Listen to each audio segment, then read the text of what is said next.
Bonjour. Bienvenue sur la chaîne podcast de la chaire Grands enjeux stratégiques contemporains. La thématique pour cette année 2024 s'intitule « Confrontation et recomposition stratégique ». Cet épisode est un extrait de la conférence prononcée par Madame Ulrike Frank, spécialiste des relations internationales et nouvelles technologies de guerre au sein de l'ECFR France, le Conseil européen des relations internationales. La conférence s'intitule « Transformation technologique et stratégique de la guerre notamment en relation avec les conflits actuels ». N'hésitez pas à vous abonner à notre chaîne podcast ou YouTube pour être informé de toutes nos publications. Nous vous souhaitons une bonne écoute. Bonsoir, je suis ravie d'être parmi vous ce soir. Merci beaucoup pour l'invitation.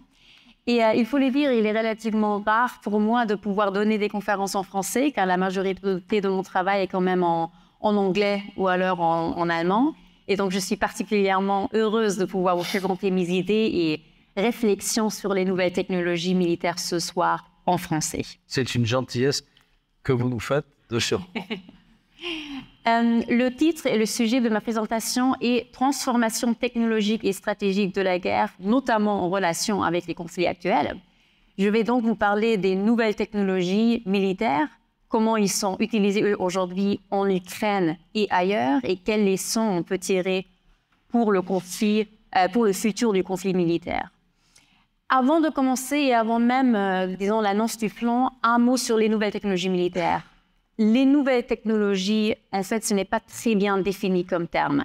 La question, justement, se pose à quel moment une technologie cesse d'être nouvelle et devient ancienne ou alors établie. L'OTAN parle de technologies émergentes et disruptives et nomme 9 domaines technologiques prioritaires. Parmi eux se trouvent l'intelligence artificielle, les systèmes hypersoniques, les systèmes autonomes, mais aussi, beaucoup plus large, les matériaux et procédés de fabrication innovantes, les biotechnologies, les technologies quantiques et les réseaux de communication de nouvelle génération. Donc, vous voyez que d'un point de vue analytique, ce sont des catégories très différentes et parfois, c'est une nouvelle capacité militaire assez bien définie et parfois, c'est tout un champ de développement technologique. Autres acteurs parlent justement des technologies révolutionnaires, mais là-dedans, bien entendu, il y a un jugement, il y a une évaluation. La désignation révolutionnaire fait référence à un changement fondamental et cette désignation est souvent dépendante d'un succès militaire et non seulement de l'émergence ou d'existence d'une nouvelle technologie. Personnellement, j'ai beaucoup de sympathie pour Mikhailo Fedorov, le ministre ukrainien de transformation digitale, qui parle tout simplement de technologie, quand il disait en avril 2023 « La clé pour la victoire ukrainienne est le courage des Ukrainiens, plus la technologie ». Pour moi, pour mon travail, ces questions de définition et de désignation ne sont pas les plus importantes. Et là, j'ai l'avantage que je ne suis pas avant tout une universitaire, mais une think tanker. Donc, moi, je regarde ce qui se passe actuellement au niveau technologique sur les champs de bataille. Je ne vais pas vous parler de toutes les technologies anciennes, nouvelles, établies, en émergence, connues ou peu connues, qui sont utilisées sur le champ de bataille. Plutôt, je me focalise sur certaines qui n'étaient pas présentes ou pas présentes de la même manière dans d'autres guerres. Et c'est ça ma définition de technologie nouvelle, qui, je veux bien l'admettre, n'est pas parfaitement rigoureuse d'un point de vue académique, mais qui marche en définition de travail. Donc, une petite annonce de plan. Étant donné que j'étais en fait étudiante à Sciences Po et que maintenant je donne des cours, je vais bien sûr faire une présentation à 2 parties. Je vais commencer par une première partie un peu plus descriptive. Donc ici, je vais partager avec vous les observations qu'on peut faire en ce moment dans les guerres actuelles. Donc, quelles technologies nouvelles sont utilisées en ce moment en Ukraine, au Moyen-Orient, en mer Rouge ou ailleurs, et comment ces technologies sont utilisées. Dans cette partie, je parlerai surtout, à de surprise, des drones, mais aussi de l'intelligence artificielle et de l'espace. Et dans une seconde partie, je vais partager avec vous 3 points de réflexion tirés des observations de la première partie. Donc là, c'est l'aspect plus analytique. Et donc, dans cette partie, il y aura aussi certaines leçons et recommandations. Après tout, comme je disais, je suis une think tanker, donc je peux me le permettre. Je vais conclure avec une liste des points les plus importants et peut-être à la fin, on peut aussi discuter des éléments à regarder dans l'année à venir et dans les années à venir. J'ai aussi beaucoup d'idées sur ça. Un mot encore sur la motivation ou sur ma motivation de faire ces recherches. Là, ça fait plus qu'une décennie que je travaille sur l'impact du changement technologique sur la guerre, les révolutions en affaires militaires, la transformation, l'innovation militaire, c'est le contexte académique dans lequel mon travail se situe depuis des années. Et donc, les développements actuels peuvent nous donner des réponses à des questions académiques, par exemple sur la façon dont une innovation se poursuit, sur les acteurs importants et autres. Mais l'intérêt et mon intérêt est justement pas purement académique, au contraire. Les guerres actuelles, mais aussi les guerres de manière générale, sont toujours des terrains d'essai de nouvelles technologies. Et c'est ici que se décide ce qui fonctionne et ce qui ne fonctionne pas. Et donc nous, les Européens, les Occidentaux, doivent regarder ceci de très près, justement, pour nous préparer aux conflits du futur.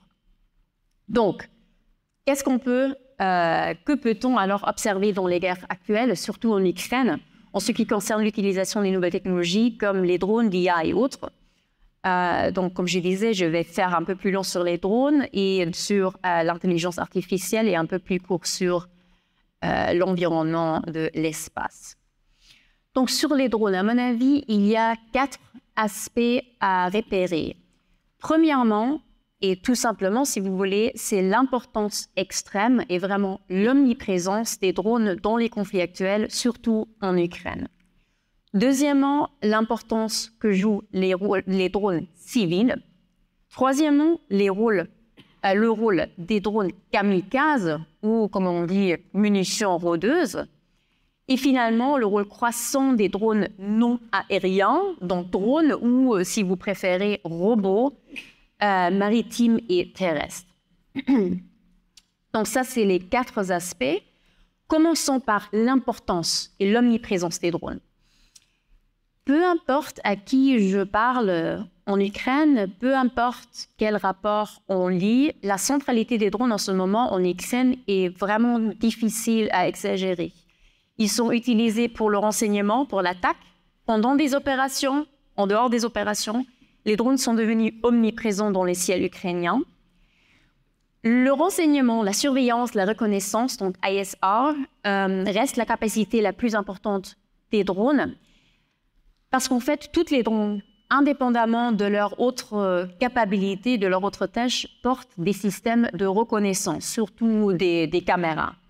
Les drones sont essentiels pour trouver les troupes, véhicules cachés ou alors dépôts d'armes des ennemis, pour repérer les mouvements de troupes, mais aussi pour assurer la bonne dissimulation de ses propres troupes.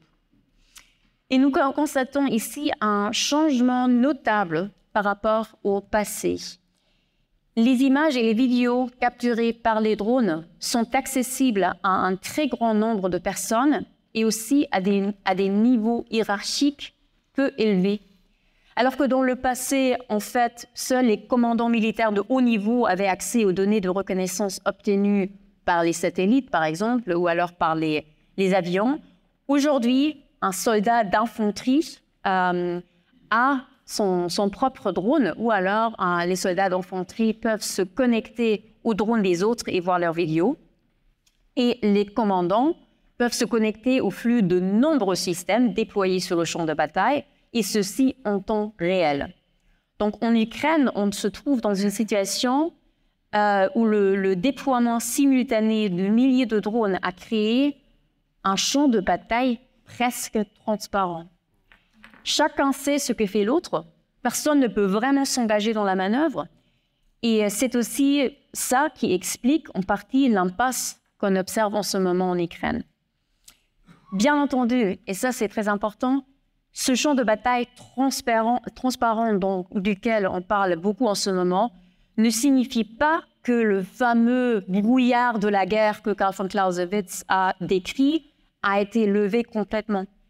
On voit plus et peut-être même tout, mais ça ne veut pas forcément dire qu'on sait tout. Et il y a une différence importante là. Les drones sont utilisés aussi pour l'attaque. Soit les drones sont armés, donc ils portent des missiles ou explosifs, ou dans le cas des drones kamikazes, ils sont eux-mêmes la munition, ou alors les drones sont utilisés pour repérer une cible qui après est engagée par d'autres moyens, par exemple l'artillerie. Il y a quelques semaines, il y avait une description détaillée d'une opération de l'armée ukrainienne dans le Wall Street Journal. Et je trouvais ça fascinant parce que, bien que le drone ne fût pas du tout le focus du reportage, il était vraiment omniprésent, important à tout moment de l'opération, et c'est ça la situation en ce moment. Et dans ce contexte, il faut aussi parler de masse. Le nombre de drones a atteint des chiffres incroyables. Il faut ajouter, moi j'avais prédit que oui, dans les guerres du futur, il va y avoir beaucoup de drones, mais je n'aurais pas imaginé les nombres desquels on parle maintenant. Donc, Volodymyr Zelensky, le président ukrainien, a annoncé récemment que l'Ukraine veut produire 1 million de drones cette année. 1 million de drones cette année. Une étude du Royal United Services Institute, RUSI, à Londres, qui a été publiée en mai dernier, avait estimé que l'Ukraine perd 10 000 drones par mois. Il est bien probable que ce nombre a déjà été dépassé, étant donné que ça a été publié en mai. Et d'après les informations ukrainiennes, leurs forces armées utilisent 71 systèmes de drones différents. Ça aussi, c'est une information qui date il y a quelques mois, donc ça aussi, ça peut avoir changé. Juste une petite comparaison qui, à mon avis, s'impose. Les forces armées allemandes, que je connais le mieux, donc j'utilise ça comme exemple, mais c'est assez similaire en France. Les forces armées allemandes ont en ce moment 8 systèmes de drones différents, donc 8 au lieu de 71 en Ukraine. Et il y a un seul système duquel les Allemands ont plus que 100 exemplaires, tandis que les Ukrainiens, encore une fois, perdent 10 000 drones par mois ou plus.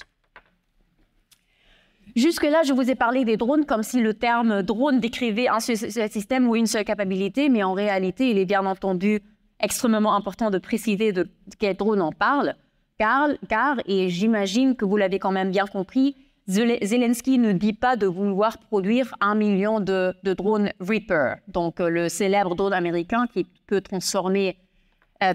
transporter une charge utile de plus d'1 tonne et qui a une envergure de plus de 20 mètres. En Ukraine, on parle surtout des systèmes plus petits qui ne pèsent souvent que quelques kilos et qui sont souvent issus du civil. Et c'est ça le deuxième aspect à repérer. Donc, les quadcoptères civils, surtout ceux produits par le fabricant chinois DJI, ont joué un rôle important. Plus récemment, les drones de course avec vue à la première personne, donc on parle de First Person View Drones, FPV drones, sont devenus la capacité recherchée des deux côtés. Ces drones ont été conçus à l'origine pour la course de drones. Leur opérateur les pilote à l'aide d'un casque, et ces drones FPV sont extrêmement rapides et agiles. On parle d'une vitesse de à peu près 160 km/h. Il existe aussi des systèmes militaires plus grands et plus classiques. L'Ukraine, vous l'avez probablement lu, par exemple, a aussi utilisé le Bayraktar TB2 produit par les Turcs. Et la Russie utilise, par exemple, le drone Orion. Mais une grande partie des drones utilisés en Ukraine sont des systèmes légers. Ces systèmes ne sont pas exclusivement issus des civils. Donc, en fait, l'Ukraine est devenue un fabricant vraiment important de drones. Et d'ailleurs, à mon avis, c'est une capacité et une expertise, donc capacité industrielle et expertise, que j'estime va prouver utile pour l'Ukraine aussi après la fin de la guerre. Mais, et c'était mon point principal de cette partie, l'ampleur de l'utilisation de drones civils est absolument remarquable. Comme je disais, c'est surtout des drones de fabricants DJI, mais aussi des drones qui initialement avaient été produits, par exemple, pour l'agriculture et qui ont été, bien entendu, modifiés pour servir à des fins militaires. Le Hamas aussi a utilisé des drones civils dans leur attaque du 7 octobre, par exemple, pour attaquer les tours d'observation de l'armée israélienne. Parce que ces systèmes viennent du secteur civil privé, ils sont moins chers que des systèmes militaires, ils sont relativement faciles à obtenir, et ils peuvent être achetés en masse. Et je viens de parler des masses nécessaires. Donc, pendant des décennies, les drones ont été une capacité militaire exclusive, et ceci a complètement changé, et maintenant, c'est vraiment les systèmes civils qui retournent sur les champs de bataille. Donc, premièrement, on a observé une omniprésence et une masse de drones en Ukraine, comme on ne l'a jamais vu avant. Deuxièmement, énormément de drones civils qui sont utilisés à des fins militaires. Et puis, troisièmement, on observe aussi que de plus en plus, quand on dit drone, on parle en réalité des drones kamikazes ou alors munitions rôdeuses. Ces drones kamikazes sont des systèmes qui, en fait, se situent un peu entre les drones et les missiles, car c'est des systèmes qui ne reviennent pas. Pour les drones kamikazes, il y a des systèmes militaires propres, donc par exemple le Switchblade américain, ou alors le Shahed 136 que la Russie a acheté de l'Iran, ou alors le Lancet russe, qui en ce moment pose des vrais problèmes à la défense ukrainienne. Mais encore, on parle aussi des systèmes civils qui ont été modifiés pour servir comme drones kamikazes. Et d'ailleurs, les drones FPV, donc les First Person View Drones dont je viens de parler, sont surtout utilisés comme des drones kamikazes. Donc en fait, ils ont utilisé comme missiles des armes anti-chars ou comme de l'artillerie. Mais là, et ça c'est très important à noter, l'utilisation massive de ces drones que je viens de décrire en détail ne s'explique pas toujours et surtout par leur capacité militaire. Bien entendu, ces systèmes ont des capacités militaires bien utiles, leur renseignement, leur agilité, leur vitesse, la facilité de leur utilisation, tout cela. Il y a des moments où des drones montrent vraiment leur utilité et ce qu'ils apportent au combat. Néanmoins, il faut aussi noter qu'en Ukraine, de plus en plus de drones sont utilisés non parce qu'ils ont le meilleur moyen pour la tâche à accomplir, mais parce qu'ils sont disponibles, tandis que d'autres systèmes ne le sont pas, ou alors parce qu'ils sont beaucoup moins chers que d'autres systèmes. Donc, par exemple, l'Ukraine utilise des drones pour cibler leur artillerie, même dans des opérations où ils perdent ces drones de manière immédiate, parce que ça leur permet d'envoyer moins d'obus d'artillerie qui sont beaucoup plus chers et desquels l'Ukraine a beaucoup moins. Et les drones FPV en ce moment sont beaucoup utilisés comme système anti-char, mais qu'est-ce qui serait mieux dans la majorité des cas? Des vraies munitions anti-char, mais ils sont rares. Et donc, souvent, les drones FPV finissent par être utilisés non pas nécessairement parce qu'ils ont le meilleur outil, mais parce qu'ils sont disponibles lorsque d'autres systèmes ne le sont pas, ce qui explique d'ailleurs aussi une partie des drones perdus. On peut bien sûr argumenter que ce n'est pas un problème de perdre autant de petits drones peu chers, mais je noterai quand même qu'il serait préférable de ne pas les perdre si rapidement et si facilement. Avant de parler des drones, disons, non aériens, donc les robots, juste une observation un peu, disons, personnelle. Comme je disais, ça fait plus que 10 ans que je travaille sur les drones et comment ils influencent ou alors révolutionnent la guerre. Ça a été mentionné, j'ai écrit mon doctorat sur cette question. Et donc, a priori, on pourrait dire que la discussion sur les drones et la façon dans laquelle ils changent la guerre est discutée depuis plus que de 10 ou même presque 20 ans. Mais quand on regarde de plus près, aujourd'hui en Ukraine, on parle vraiment des systèmes très différents des systèmes qu'on discutait en 2010. Donc, à l'époque, toute la discussion sur l'aspect révolutionnaire des drones, c'était une discussion justement sur le Predator ou le Reaper. Donc, les systèmes militaires américains, relativement grands, relativement sophistiqués, armés et pilotés à des très, très grandes distances, assez souvent des États-Unis. des systèmes dont seulement les grands pouvoirs étatiques et militaires disposaient. N'oubliez pas, il y a 10-15 ans, c'était vraiment seulement les États-Unis, Israël et peut-être les Britanniques qui l'achetaient des États-Unis, qui disposaient vraiment d'une capacité de drones militaires armés. Donc, bien que la même question se pose toujours, donc la question comment est-ce que les drones changent la donne militaire, comment est-ce que les drones changent la guerre, les systèmes dont on parle ont radicalement changé les opérations militaires des États-Unis au Pakistan, au Yémen, au Somalia ou même en Afghanistan et en Irak. Un dernier point sur les drones et spécifiquement les drones non aériens. Il existe des drones ou si vous préférez des robots qui ne volent pas mais qui opèrent dans un contexte terrestre ou maritime. Jusque-là, les robots terrestres ne jouent pas un rôle important dans les contextes actuels. Ils ont utilisé, surtout dans un contexte de démineurs, et là, ils ont utile. Et on a aussi vu quelques systèmes terrestres émerger en réponse au champ de bataille transparent que je viens de décrire. Donc, la logique est, dans un champ de bataille transparent, on ne peut pas envoyer des hommes, des êtres humains, mais des robots pourraient être utilisés, par exemple, pour la logistique, et ne vont pas se faire attaquer de la même manière que des troupes. Mais a priori, jusque-là, le contexte terrestre a en fait prouvé trop complexe pour la robotisation. La situation est très différente dans le contexte maritime. L'Ukraine a réussi à développer et construire et utiliser des drones navals, donc des bateaux ou alors des sous-marins robotisés, qui ont eu des succès considérables. Et en fait, juste la semaine dernière, je suis sûre que vous l'avez vu, on a tous vu des images montrant des drones maritimes ukrainiennes détruisant un navire de guerre russe en mer Noire, au large de la péninsule de Crimée. Il y a eu plusieurs frappes directes qui ont endommagé le navire russe, c'était le Ivanovets, au point qu'il ne pouvait plus rester à flot. Et ce n'était pas la première fois.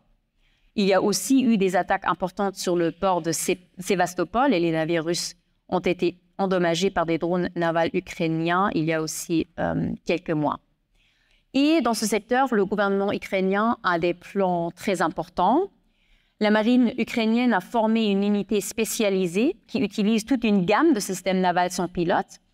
Et en novembre, donc il y a juste quelques mois, la plateforme officielle de collecte de fonds de l'Ukraine a diffusé un appel à financement visant à acheter au moins 100 drones navals et à créer, je cite, la première flotte de drones navals au monde. Il y a bien entendu aussi d'autres conflits où les drones navals jouent un rôle en ce moment, ou alors les drones maritimes. Je parle bien sûr de la mer Rouge et des Houthis.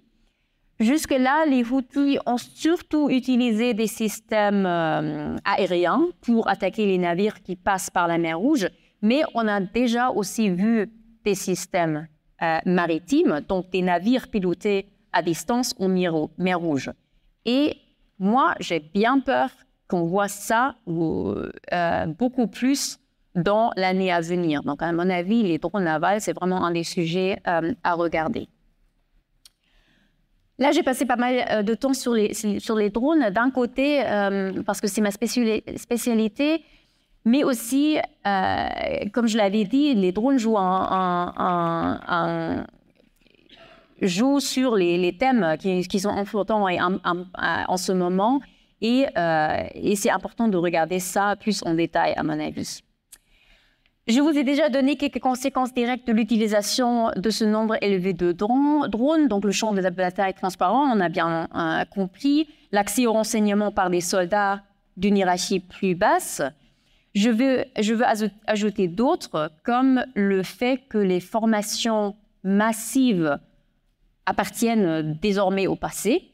Donc, on ne rassemble tout simplement plus un grand nombre de cibles potentielles dans un endroit, par peur d'être vu et attaqué. Il y a aussi un côté psychologique qu'il faut noter. Donc, les soldats, même ceux relativement loin du front, doivent se rendre compte qu'ils peuvent être surveillés à tout moment. Et les cibles loin du front, surtout infrastructures essentielles ukrainiennes, ne sont plus en sécurité car eux aussi, ils peuvent être attaqués par les drones kamikazes russes.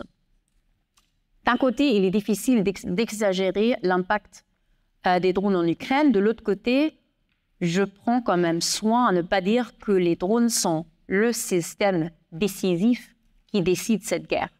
Parce qu'après tout, c'est toujours la combinaison avec d'autres systèmes qui fait que les drones peuvent avoir le plus grand impact. Et, bien que je n'ai pas le temps de m'arrêter trop sur ça, ce qu'on voit aussi en ce moment en Ukraine, c'est un vrai jeu du chat et de la souris entre drones et systèmes anti-drones. Donc, assez souvent, un système qui hier était important et dont on parlait beaucoup, Bayraktar TB2 par exemple, ne l'est plus le lendemain à cause de l'émergence d'un système anti-drone. Et je vais bien en discuter après si vous voulez. Mais passons à l'intelligence artificielle. Vous le savez tous, l'intelligence artificielle ou l'IA est actuellement le premier sujet de conversation un peu partout. Et l'IA est également utilisée dans le domaine militaire.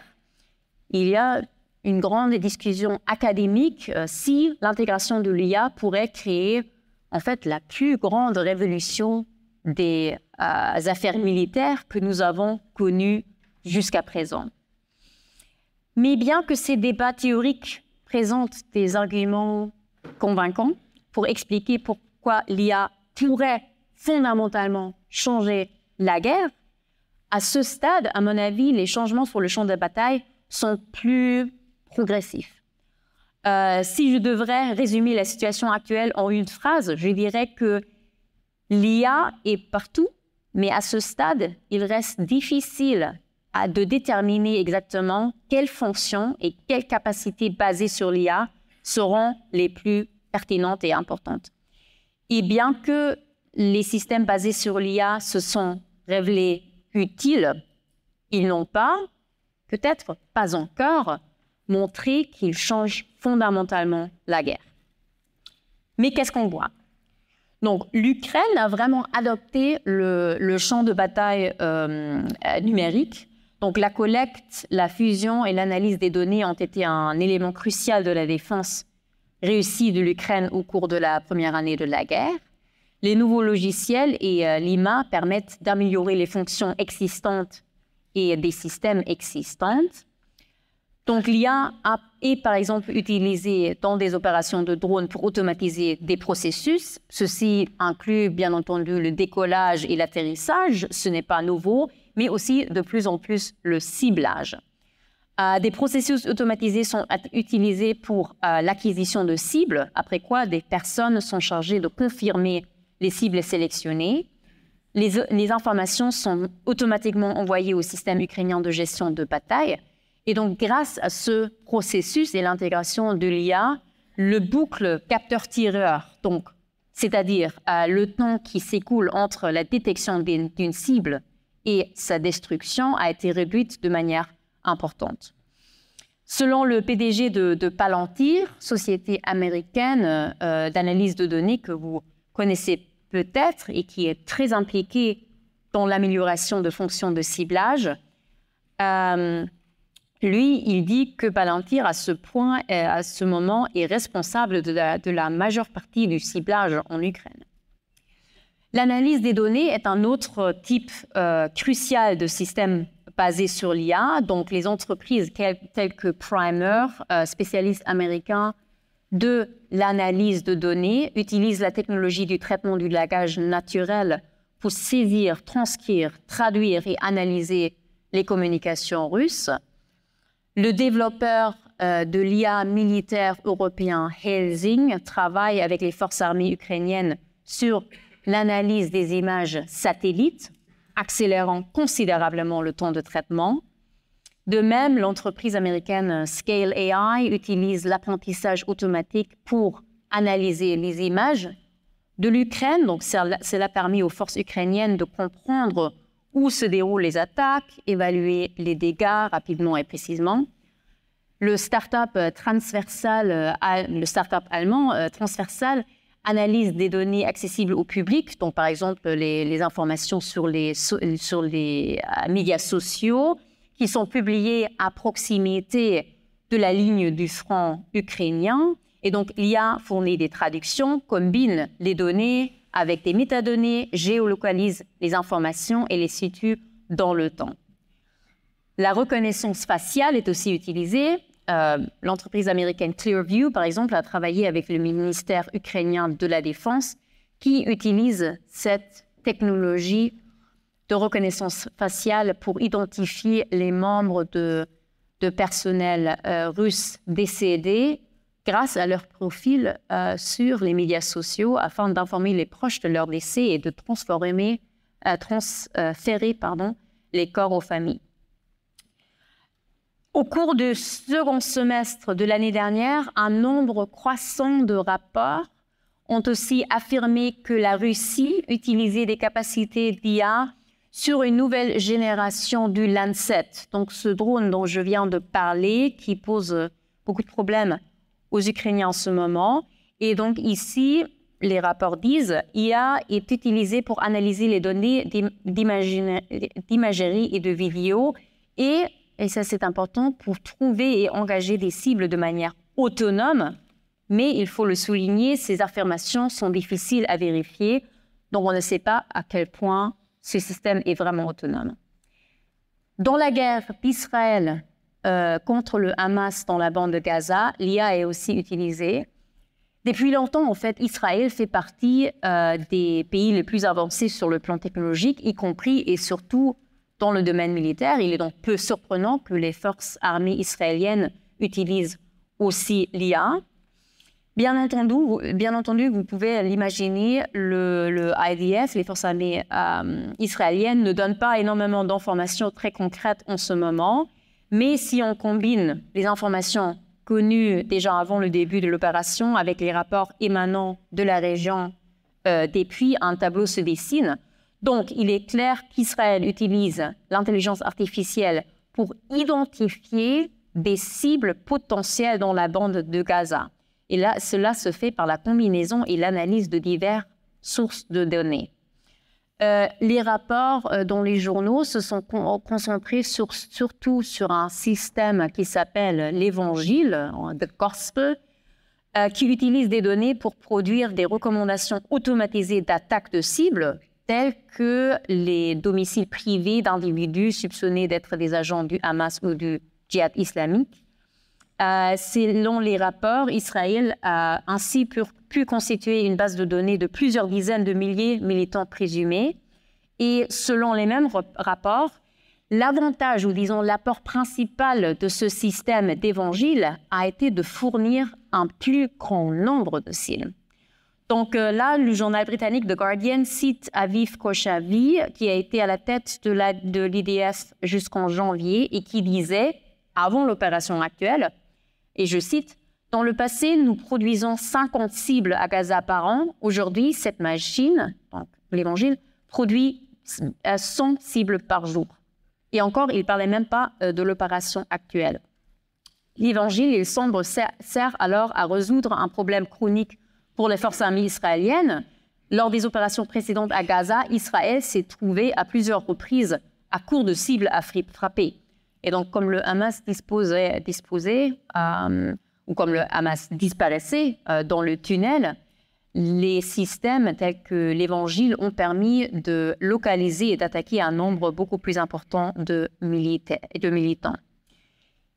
En ce moment, à ce point, il n'est pas exactement connu quelles données sont intégrées dans l'Évangile, mais on suppose que ce sont des vastes ensembles d'informations provenant d'un éventail de sources, telles que images de drones, communications interceptées, données de surveillance et des informations tirées du suivi de mouvements et des modèles de comportement d'individus. Et donc, l'IA, justement, peut combiner toutes ces données et y tirer des conclusions. Israël dispose d'un secteur de haute technologie performant, dont certains sont des leaders mondiaux, mais eux travaillent aussi également avec des entreprises technologiques étrangères, encore une fois, notamment américains, Donc, Palantir, par exemple, encore une fois, travaille aussi avec le gouvernement israélien et son PDG a déclaré que la coopération s'était considérablement accrue dans les semaines et mois passés. Donc, je l'avais dit, l'IA est un peu partout et pour vous dire la vérité, je passe pas mal de mon temps, en fait, juste à noter toutes les différentes façons comme l'IA est utilisée dans les systèmes militaires en ce moment. Mais décider exactement quel élément sera le plus important reste difficile. Comme c'est le cas des drones, l'IA aide considérablement à améliorer la connaissance de l'espace de combat et donc contribue là aussi au champ de bataille transparent que je viens de décrire. L'autonomie est aussi devenue un des champs de recherche importants dans l'IA et on s'approche de plus en plus à des systèmes qu'on devrait appeler en fait systèmes d'armes létaux autonomes. Et je vais bien discuter après quelles conséquences ceci pourrait avoir dans les discussions. Finalement, quelques mots sur l'espace avant de passer à mes points de réflexion ou les leçons qu'on peut tirer de tout cela. Donc, bien entendu, l'espace, ce n'est pas une technologie, mais un environnement. Donc là, je parle surtout des satellites. En fait, l'espace est vraiment devenu beaucoup plus accessible au cours des dernières décennies, notamment avec l'émergence de l'industrie spatiale privée, aussi appelée Nouvel Espace. Les commentateurs ont décrit la guerre de la Russie contre l'Ukraine comme la première guerre spatiale commerciale, la guerre du Golfe en 1991 ayant été la première guerre spatiale. C'est également la première guerre dans laquelle les deux parties ont utilisé des capacités spatiales. L'espace joue surtout un rôle important dans les communications ukrainiennes, principalement grâce au satellite Starlink de la société américaine SpaceX, qui permettent d'accéder à l'Internet à haut débit. Starlink est en effet le sang de toute notre infrastructure de communication aujourd'hui, a déclaré M. Fedorov, le ministre du changement digital que j'ai mentionné déjà avant lors d'une interview. Plus de 30 000 terminaux Starlink ont été livrés à l'Ukraine en cours des 15 premiers mois de la guerre, fournissant des communications sécurisées aux militaires ainsi qu'au gouvernement et au public. Au-delà de l'utilisation militaire immédiate, le fait que l'Ukraine n'a pas été coupée du monde grâce aux communications par satellite a aussi eu un impact stratégique important. Donc, le président ukrainien Zelensky a tenu des réunions virtuelles avec les dirigeants mondiaux et resté très actif sur les médias sociaux. Et l'Ukraine a pu contrer la campagne d'information ou de désinformation russe. L'armée ukrainienne a également fait un usage intensif des moyens spatiaux pour le renseignement, la surveillance et la reconnaissance. Donc, l'Ukraine s'est appuyée sur la technologie spatiale de positionnement, de navigation et de synchronisation pour mener des frappes de précision sur les cibles clés. Et les radars d'alerte ont permis de suivre le lancement de missiles balistiques. Dans une large mesure, l'Ukraine s'est appuyée sur les actifs d'entreprises technologiques privées, essentiellement américaines. Encore, l'Ukraine a de nouveau utilisé les satellites Starlink pour guider les frappes de drones. Des entreprises telles que Hawkeye 360, spécialisées dans la surveillance des fréquences radio, ont été en mesure de repérer les brouilleurs GPS russes.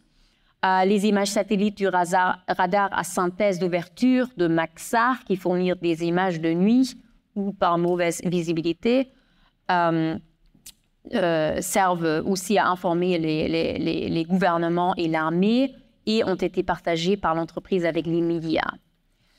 L'imagerie satellaire a été également utilisée pour documenter d'éventuels crimes de guerre, par exemple à Boutcha, et pour identifier des charniers. Donc, il s'agit du premier conflit majeur dans lequel les médias ont eu largement accès à des informations qui n'étaient auparavant accessibles qu'aux services de renseignement militaire. Et ces services ont également été plus enclins à partager leur propre matériel, car une grande partie de l'information est déjà accessible au public. Donc, ça, c'était la partie un peu plus, disons, descriptive sur comment les drones, l'IA et les satellites ou le contexte espace est utilisé dans les guerres actuelles. Et sur la base de ce que je viens de dire ou de décrire dans cette première partie, je souhaite partager avec vous maintenant 3 observations ou éléments d'analyse, points de réflexion. Donc, ces 3 points sont les suivants. Premièrement, grâce aux nouvelles technologies, les entreprises privées et a priori civiles jouent un rôle croissant dans les conflits militaires et ceci est en train de susciter un vrai changement de pouvoir entre États et secteur privé. Deuxièmement, les nouvelles technologies ont rendu possible et ont motivé l'implication des individus privés civils dans les confrontations militaires. Et puis, troisièmement, le progrès technique et l'adaptation des nouvelles technologies que je viens de décrire en guerre n'a pas mené à une réduction du matériel militaire nécessaire pour mener des opérations militaires. Je vous donne plus de détails sur les 3 points maintenant. Donc, commençons avec les compagnies privées. On en a déjà parlé. À mon avis, un des développements les plus intéressants des dernières années, et particulièrement visible dans la guerre en Ukraine, est ce rôle croissant des entreprises privées et a priori civiles dans les conflits militaires actuels. Cette évolution est directement liée aux nouvelles technologies et visible notamment dans le domaine des drones, de l'informatique en nuage et de la cybernétique, ainsi que dans la connectivité Internet. Comme indiqué dans la première partie, de nombreux drones utilisés en Ukraine sont fabriqués par une entreprise privée, la société chinoise DJI. DJI, en fait, domine le marché mondial des drones commerciaux. Ces drones sont relativement bon marché, faciles à acquérir, y compris en grand nombre, et faciles à utiliser. Et bien que les forces armées russes et ukrainiennes, donc les deux côtés, utilisent des produits DJI, la société ne travaille activement ni avec la Russie ni avec l'Ukraine. En fait, peu après le début de la guerre, je crois 2 semaines après le début de la guerre, DJI a suspendu ses activités dans les 2 pays, mais tout de même, 2 ans plus tard, ces drones se trouvent sur le champ de bataille et en masse. Les entreprises occidentaux ont été impliquées plus délibérément dans les efforts de guerre du côté ukrainien, donc SpaceX, j'en ai déjà parlé beaucoup, le plus grand fournisseur d'Internet par satellite est très actif en Ukraine depuis le début de la guerre. Donc, ces terminaux Internet Starlink ont fourni aux troupes et aux civils la connectivité Internet, ce qui est quand même vraiment une capacité vitale pour les forces au XXIe siècle. Les terminaux Starlink ou SpaceX ont été en partie fournis par l'entreprise elle-même, certains même très publiquement par Elon Musk, le PDG en personne, parfois même gratuitement, ou alors ils ont été achetés par les États ou des particuliers qui soutiennent l'Ukraine. Mais vous l'avez peut-être lu, la coopération avec SpaceX n'a pas toujours été facile. Au début de l'année dernière, SpaceX a indiqué qu'elle avait pris des mesures pour limiter l'utilisation de Starlink par l'armée ukrainienne, disant que l'intention n'avait jamais été d'utiliser le service à des fins militaires offensives. Et le New York Times a révélé en juillet 2023 que les forces armées ukrainiennes avaient parfois dû modifier leur opération, leur tactique, en raison de décisions de M. Musk concernant le moment et le lieu où la connectivité Internet via Starlink était disponible. La coopération avec d'autres entreprises occidentaux privées semble avoir été plus facile. Donc, Google, par exemple, a aidé l'Ukraine. L'Ukraine a placé un très grand nombre de ce site web essentiels, tels que des sites web des grandes banques nationaux, sous une sorte de cyberparapluie, les protégeant ainsi des cyberattaques. À elle seule, la société Microsoft a estimé à 400 millions de dollars le soutien qu'elle a donné à l'Ukraine dans les années 2022 et 2023.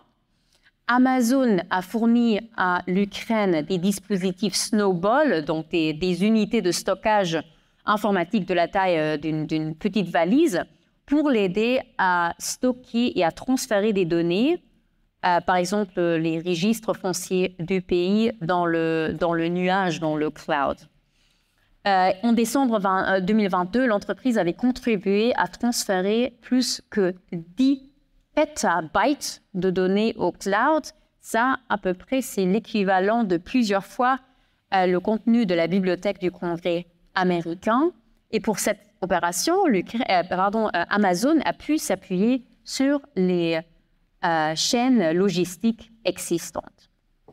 Il existe de nombreux autres exemples de ce type, mais ce qui est clair, c'est que les percées technologiques se produisent de plus en plus dans le domaine civil, plus que dans le domaine financé par l'État ou alors le militaire, et que de nombreuses capacités technologiques qui aujourd'hui sont vitales pour les opérations militaires sont désormais principalement, voire exclusivement, entre les mains d'entreprises privées. En ce moment, aucun État n'aurait été en mesure de fournir la connectivité Internet de Starlink. À ce jour, aucun État n'a produit autant de drones et à un prix aussi bas que DJI. L'informatique en nuage, donc cloud computing, et tout le secteur cybernétique au sens large sont dominés par Google et les autres entreprises américaines.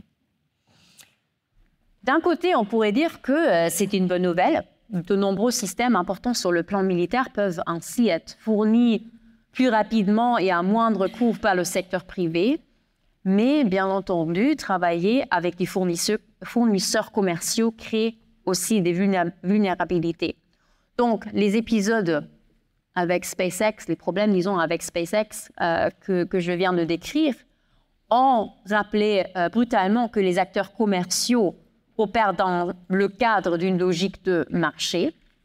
Les dirigeants de ces entreprises sont responsables vis-à-vis de leurs actionnaires et non pas vis-à-vis de la population ou alors du gouvernement du pays dans lequel ils sont établis. On se voit alors confronté à des décisions prises par des individus échappant au contrôle ou à la responsabilité démocratique.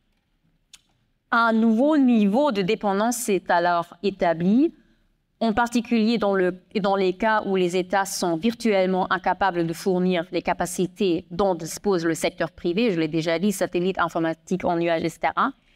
Et moi, je vois ici vraiment un changement de pouvoir entre les États et le secteur privé. Les États doivent se rendre compte des dépendances et vulnérabilités qu'ils ont dans ce domaine. Et il faut se poser la question si, dans certains secteurs, par exemple l'espace, est-ce que les États devraient réétablir des capacités et réduire les dépendances? Mais en tout cas, ce qui va certainement être nécessaire, c'est de travailler plus proche avec les entreprises privées. D'ailleurs, dans ce contexte, les Européens peuvent certainement apprendre des choses de l'Ukraine, qui jusque-là a quand même très bien réussi à établir des liens avec le secteur privé. D'après ce qu'on m'a dit, il y a un échange vraiment continu entre le gouvernement ou alors les forces armées, ministres de la Défense, et le secteur privé. Des systèmes sont développés dans le civil, mis à l'épreuve et modifiés dans des très très courts délais. Et pour encore faciliter cet échange, le gouvernement ukrainien a établi la plateforme Brave One, que vous pouvez aussi trouver sur Internet, qui vise à rassembler des entreprises innovantes ayant des idées et des développements pouvant être utilisés pour la défense de l'Ukraine. Ce projet a été lancé en avril 2023 et vise à, je cite, promouvoir la collaboration entre tous les acteurs de l'industrie des technologies de défense en leur fournissant un soutien organisationnel, informationnel et financier pour les projets de technologie de défense en Ukraine. En même temps, et je termine ce point sur ça, ce développement que je viens de décrire ne pose pas seulement des problèmes ou disons des défis pour les États, mais pose aussi des défis aux entreprises. Car les entreprises privées ne peuvent pas nécessairement contrôler qui utilise leurs produits et à quelle fin. Comme je disais, le fabricant chinois de drones DJI avait suspendu ses activités en Russie et en Ukraine au début de la guerre, mais les drones DJI se trouvent toujours en masse sur le champ de bataille.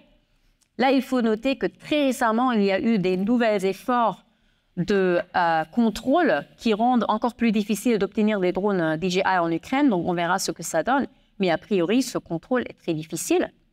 Les logiciels qui sont librement accessibles, tels que les logiciels de Clearview, donc reconnaissance faciale, peuvent être utilisés partout et à des fins que l'entreprise ne pouvait pas approuver. Prenons l'exemple du ciblage, mais sans qu'elle soit en mesure d'en restreindre l'utilisation. Et un autre défi pour le secteur privé est que toute entreprise qui fournit des biens ou services qui peuvent servir à des fins militaires, et on a bien vu que ça va bien au-delà des armes ou des munitions, où c'est très clair, toutes ces entreprises doivent se préparer à devoir se positionner politiquement dans les guerres à venir. Pour le dire clairement, après l'invasion illégale de la Russie en Ukraine, il a été assez facile pour les entreprises occidentales de se positionner. Et d'ailleurs, leur choix était restreint de toute façon à cause des sanctions, etc. Mais il est quand même bien probable que des guerres futures ne vont pas être si claires et où le positionnement des entreprises privées va être plus difficile, surtout s'il y a des intérêts économiques des deux côtés. Donc moi, je recommande à ces entreprises d'installer des processus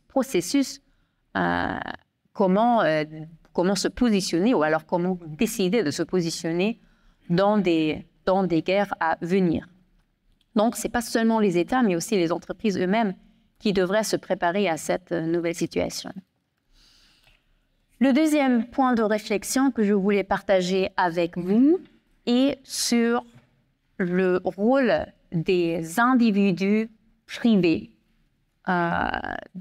qui s'engagent de plus en plus dans la guerre. Et ça aussi, c'est directement lié à les nouvelles technologies.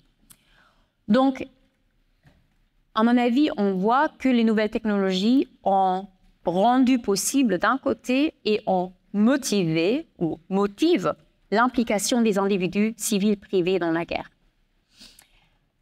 En Ukraine, bien entendu, les civils ukrainiens n'ont pas eu le choix quant à leur participation dans la guerre. Cependant, même avant l'invasion russe en 2022, la société civile ukrainienne et les particuliers étaient déjà activement impliqués dans la défense du pays. Et cet engagement est souvent lié aux nouvelles technologies. Donc, par exemple, après l'invasion russe en 2014, un groupe de bénévoles ukrainiens s'est formé pour construire des drones. Ce groupe, nommé Aerorotsvika, aujourd'hui fabrique le R-18 octocoptère, donc un multicoptère à 8 hélices, qui est utilisé pour la surveillance et attaque par les forces armées ukrainiennes. Et d'ailleurs, cette unité a aussi été intégrée dans les forces armées ukrainiennes. Des cas similaires sont maintenant signalés en Israël. Donc, lors de l'invasion du Hamas le 7 octobre, les civils israéliens ont utilisé leurs propres drones pour se faire une idée de la situation. Et pendant les combats, d'autres initiatives civiles ont cherché à associer des opérateurs de drones civils à des fondations de sécurité dans le pays, en partant du principe que cette combinaison permettra de fournir une meilleure image de renseignement en temps réel et aidera de guider les forces sur le terrain. Aussi, la population ukrainienne utilise des applications et des chatbots sur Telegram pour envoyer des informations concernant l'avancée des forces russes et l'arrivée des missiles russes. Donc, on peut envoyer un message disant il y a un missile qui est venu à ce moment-là, de cette direction-là, et toutes ces données sont combinées par l'application pour donner une idée où est-ce que ce missile va et d'où est-ce qu'il vient. Le gouvernement ukrainien a aussi créé un site web et une application permettant de témoigner sur le crime de guerre russe. Mais en fait, à mon avis, le développement le plus important se produit à l'étranger, donc loin de la guerre. Car les nouvelles technologies ont motivé des personnes à l'étranger de s'impliquer dans la guerre. Indépendamment de l'endroit où ils se trouvent, les gens ont pu apprécier la situation en Ukraine grâce à une myriade de vidéos de drones ou de satellites diffusées sur les médias sociaux. Et ça ne motive non seulement les individus à agir, les technologies rendent possible de soutenir l'effort de guerre à distance. L'aspect le plus visible de ces développements, à mon avis, c'est le crowdfunding, donc les initiatives internationales de financement participatif qui ont permis à des individus, aussi ceux basés loin de la guerre, de s'impliquer et soutenir l'effort de la guerre à distance. Ces initiatives sont organisées via les réseaux sociaux et permettent d'envoyer de l'argent par l'intermédiaire de plateformes telles que PayPal. On peut utiliser aussi des bitcoins. Et ils ont permis de collecter des fonds pour acheter des équipements. Mais je trouvais ça particulièrement intéressant. Ils n'ont pas acheté n'importe quel équipement. Les équipements achetés avec ce fonds sont surtout, encore une fois, des nouvelles technologies comme des drones. Et ceci à ce point que, apparemment, l'effort collectif pour acheter des TB2, donc les drones turcs au début de la guerre, était à un moment donné si important que ça a carrément créé des problèmes d'approvisionnement. Les forces armées ukrainiennes avaient trop de cette capacité au lieu d'autres dont ils auraient eu plus besoin. D'ailleurs, les troupes russes ont également organisé des collectes de fonds pour l'achat des drones, en particulier des quadcoptères, sur Telegram et d'autres canaux de médias sociaux. En plus de tout cela, il y a aussi les cyberjusticiers, donc les cyber warriors, qui ont mené des cyberopérations pour soutenir la guerre, des deux côtés d'ailleurs. Des enquêteurs amateurs peuvent utiliser des outils de renseignement de sources ouvertes tels que la reconnaissance faciale ou les outils de géolocalisation et autres pour aider le camp qu'ils soutiennent. Donc, autrefois, les commandants ou les prisonniers de guerre apparaissaient comme des visages anonymes dans les reportages, reconnaissables uniquement par leurs proches ou par les services de renseignement. Mais aujourd'hui, n'importe qui, n'importe où peut tenter de les retrouver avec l'IA et la reconnaissance faciale. Bien entendu, l'implication du peuple dans la guerre, ce n'est pas un concept nouveau. Encore une fois, Karl von Clausewitz décrivait la trinité du gouvernement, de l'armée et du peuple, et les gouvernements européens ont émis des obligations de guerre pendant les 2 guerres mondiales, demandant à leur population de contribuer financièrement aux efforts de guerre. Mais avec l'hyperconnectivité des médias sociaux et avec la possibilité d'acheter des systèmes civils extrêmement performants, cette dimension semble avoir atteint un nouveau niveau. Et à mon avis, il existe même une dynamique de renforcement entre le fait que les entreprises privées, donc point 1, fabriquent désormais des produits et des services qui sont pertinents pour la guerre, tout en étant facilement disponibles, et l'implication des particuliers.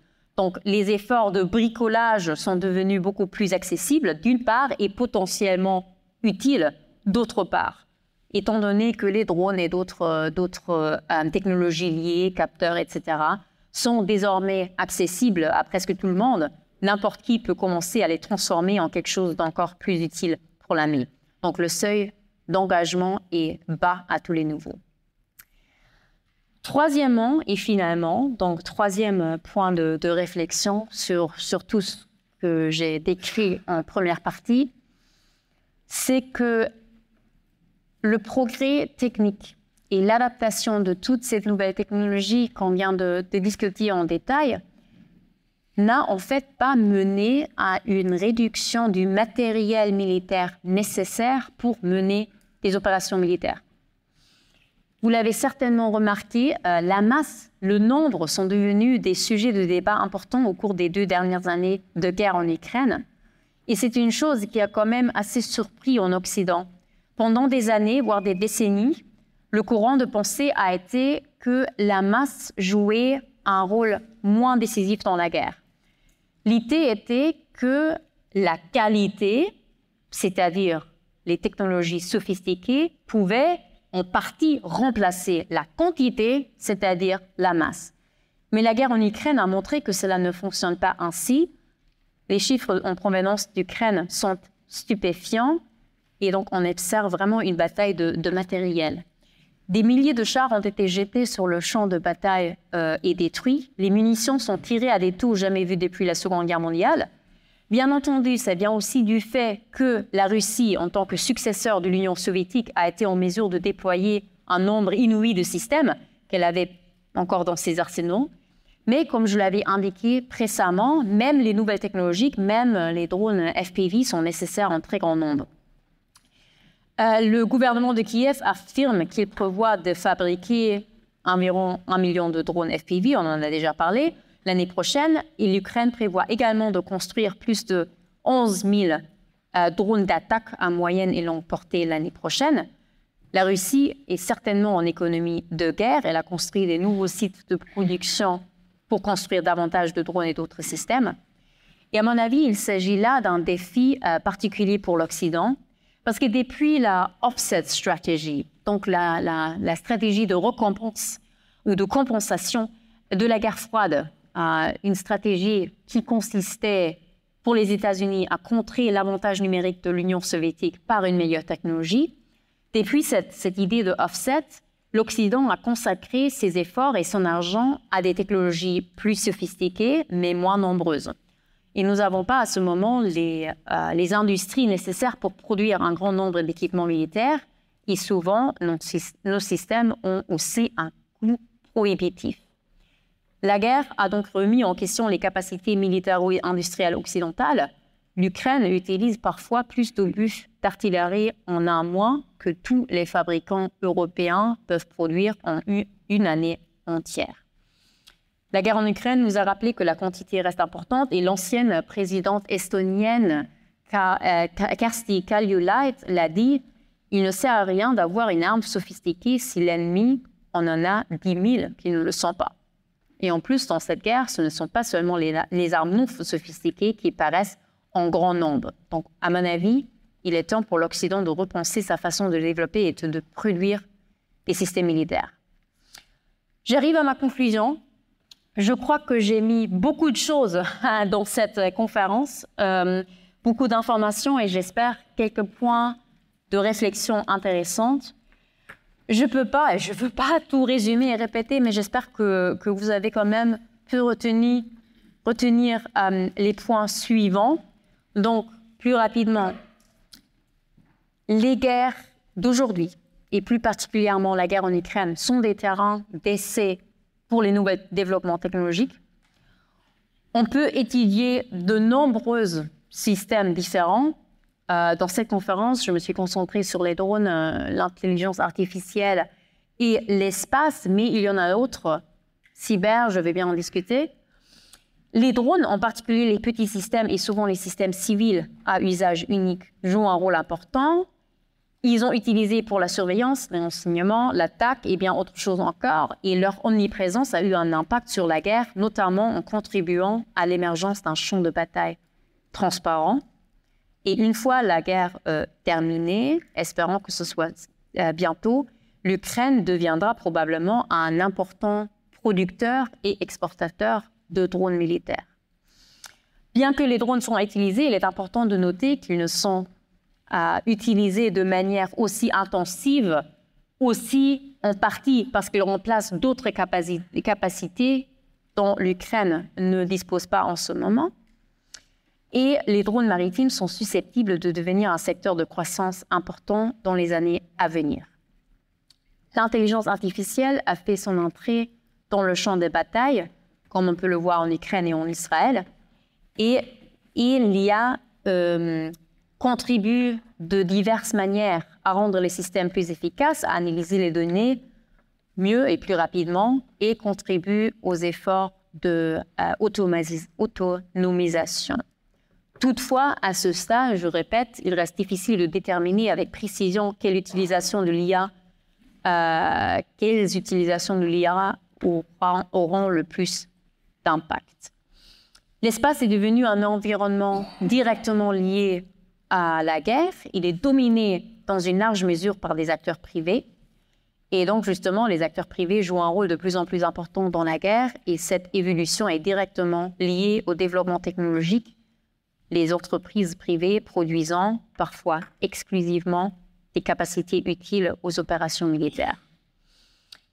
La montée en puissance de ces entreprises privées est, à mon avis, un défi pour les États, mais aussi pour le secteur privé. Les particuliers sont également de plus en plus impliqués dans les efforts de guerre, au moins indirectement, et les nouvelles technologies motivent cet engagement et le rendent possible. La question est de savoir si et comment réglementer ou guider cet engagement dans les guerres futures. Et ça, à mon avis aussi, c'est un défi de taille pour les gouvernements. Et on pourrait bien, encore une fois, se tourner vers l'Ukraine, qui jusque-là a bien géré aussi cette situation. Malgré tous les développements technologiques, il semble qu'une ligne de pensée selon laquelle la qualité peut l'emporter sur la quantité ne se soit pas avérée correcte. La masse continue de jouer un rôle important dans la guerre et nous devons nous préparer en conséquence. Mais, et ça c'est la toute dernière réflexion, il est important d'étudier et d'apprendre des guerres pendant qu'elles se déroulent, mais il faut aussi se rappeler que chaque guerre a un contexte particulier. Donc, une autre guerre ou future aura peut-être quelques parallèles, mais elle sera aussi très différente. Et je pense, bien entendu, surtout à une guerre hypothétique possible entre la Chine et les États-Unis qui sera très différente. Et je veux bien discuter ceci en plus de détails. Mais là, je m'arrête là parce que ça fait longtemps que je parle.